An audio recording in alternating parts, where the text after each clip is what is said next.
Од 1 ноември годинава почнува зимската сезона за вршење дејност надвор од деловен простор и поставување урбана опрема.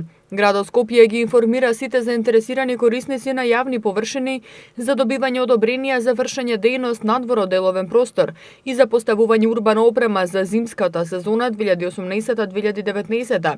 Своите барања да ги достават во архивата на град Скопје најдоцна до 31 октомври. Заинтересираните барањето може да го најдат на веб страницата на град Скопје или во архивата на градот.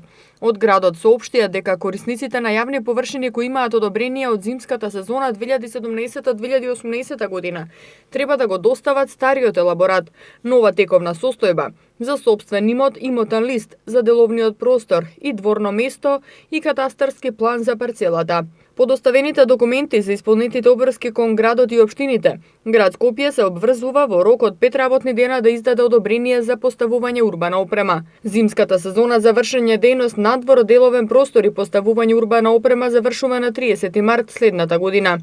Инаку цената на давачките за поставување на зимски тераси е 15 денари за метар квадратен на ден во сите делови на Скопје, а за време на летната сезона собствениците комуналната такса ја плаќаат пред време за 7 месеци, а за зимската сезона ја плаќаат 5 месеци пред време. Општинските инспектори се надлежни за контролирање на локалите. Доколку некој од собствениците работи без одобрение, прво ќе биде едуциран, а потоа може да се соочи со забрана за работа во рок од 1 месец. Во програмата за поставување урбана опрема прецизно е наведено дека зимските тераси треба лесно да се монтираат и демонтираат со максимална висина од 1,5 метар. Во зимските услови над оградената жардинјера, која може да биде висока 80 сантиметри. Со правилникот се овозможува привремено поставување преграда во дополнителни 70 сантиметри, за да ги заштитува посетителите од студ.